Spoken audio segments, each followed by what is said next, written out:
Pleasure and honor to be here today to deliver the keynote address for a conference like this, a conference that indeed is at the heart of everything that's going on in the world today, which indeed is, we call it energy sufficiency. I know there's a lot of discussion around energy transition, but we are on this continent focusing on energy sufficiency. As my late aunt used to say, actually, this is sweeter when I say it in pidgin English. When it comes to the international conference, I will stick to English. My next aunt used to say that it's the person that is not hungry that checks if beans is cooked before eating. Because if you are hungry, what do? It's not fully soft, but you manage it like that to keep the hunger. So on our continent, we're a continent blessed with rich natural resources. We have oil and gas, we have the sunshine, we have strong winds across different locations, we have abundant water resources, we have green land, fertile farmland. But what do we lack? What's our gap today? Energy, right? In May, I had the pleasure of representing our continent at the German African Conference on Energy. And one thing that was quite humbling to me was to find out that Germany, they have 80 million people. Do you know how many megawatts of power they generate? Are you ready for it? 51 megawatts for 80 million people. I look at my country, my dear country, Nigeria, which I'm very proud of. With 220 million people, we are in between 5,000 to 8,000 megawatts, which is 5 to 8 gigawatts. Germany, 80 million, 50 gigawatts. Nigeria, 220 people, 5 gigawatts.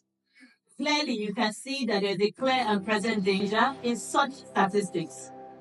It clearly explains to you that there is no way we would achieve the economic transformation that we so desire as a country with that kind of energy statistics. We are a nation, a continent that is blessed with young people. I look around the room. Normally, when I'm in a room like this, I'm one of the youngest. But in today's room, I'm feeling like an eggnog. So I guess it's kind of like a different slant.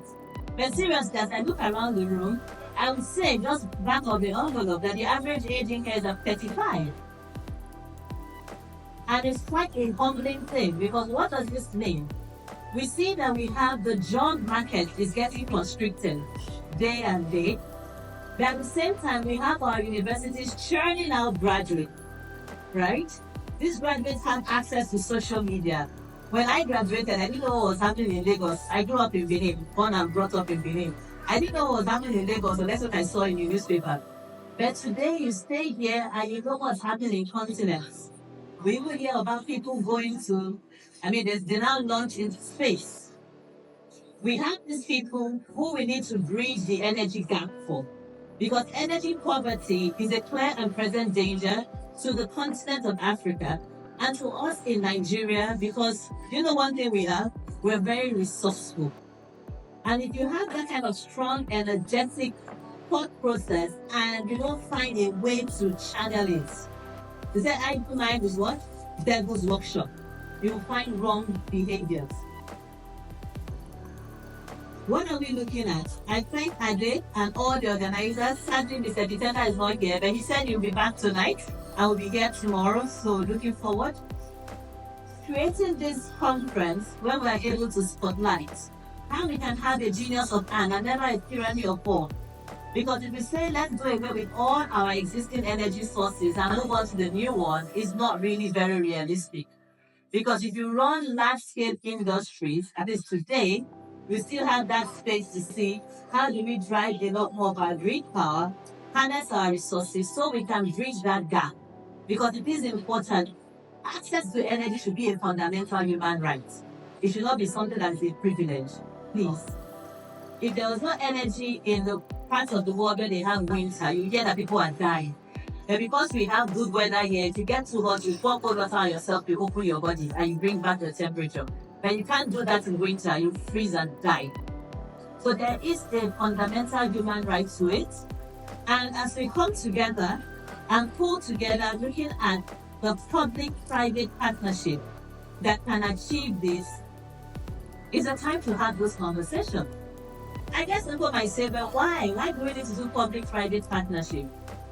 We've been in the power business now, so like I was introduced, I'm the group CEO of Transport. Today, Transport Group, we have investment in the generation and the distribution sector of the power industry. We actually account for about 15% of Nigeria's installed electricity capacity, and on a daily basis, we account for about 10%. So those percentages sound good, but when you look at the actual numbers, it's no longer as impressive, especially when you look at our needs. But one thing I can tell you is that to be in the power sector, you require a lot of patience. And you also require patient capital. You can't do like regular short-term lending and expect that your business will survive. You will go down. We saw in the past few years, recently, some distribution companies going into receivership and coming into new owners. It's not necessarily because they were reckless. It's because it's not the easiest for businesses to run. But it's also something that you can run. So we have about 12 years experience now in the power sector. How did we come in? We first of all took over what was currently called the Ugedi Power Plant. When we took it over, it had 160 megawatts generation capacity. We did take that up to over 600, and now we're about 450, but we're looking to close the year doing about 625 megawatts because we know that we need to deal with the power. We listed that company this year on the Nigerian Exchange. And why did we list it? It's again that concept of social wealth. Instead of keeping wealth in the hands of a few, distribute it so that others have access and benefits to such. We became owners of that asset through privatization, which is another form of public-private partnership. Another form of it. Why do I say it's another form?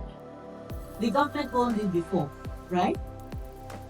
They moved into privatization because one thing that government really should not be doing is running businesses.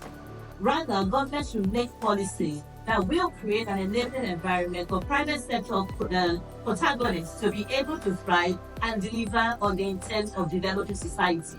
It's actually not government's job to develop society. It's all of us in this room who are private sector workers. We are the ones charged with developing society. And you think I'm joking, please go and look at the story of Singapore. Look at the story of India. A great man passed a few days ago, Ratan Tata. Very great man, who through the Tata Industries, they worked hard to develop India. And this principle I'm talking about is the principle of Afro-capitalism, which our group is well known for, pioneered by Mr. Owen Omogiafo. What is it talking about? It's the private sector's role in creating wealth for Nigeria, creating wealth for Africa, and creating wealth for the whole world. So as we go into this conference, I urge all of us to think very broadly, think outside of the box, and think not of replacing, but adding. Because we have such a huge gap in Nigeria for not own generated power. On our grid, we do 5,000 to 8,000 megawatts. It will interest you that the individual power that we all do in our home to support the grid, we actually do 42 megawatts of power. Then we hear of the challenges that come with that. And what we're trying to do with this conference, again, I commend Ade and all the sponsors, and of course, our dearest Honorable Minister. Can we give the Honorable Minister a round of applause? You really have to see him on the screen. But I have to. Because what you don't do, the Honorable Minister is on leave. He's actually on leave, but he's broken his leave and come here today. It shows that support that government has towards ensuring that we indeed bridge the energy gap that we have in Nigeria, remove the energy poverty or reduce it as much as possible, so that we are able to provide the critical energy that is needed, indeed for our industries to thrive, indeed for our people to thrive, and of course for Nigeria, by extension Africa, to take its leadership spot as the nation of greatness. Ladies and gentlemen, I welcome you to the conference and wish you a very good celebration. Thank you.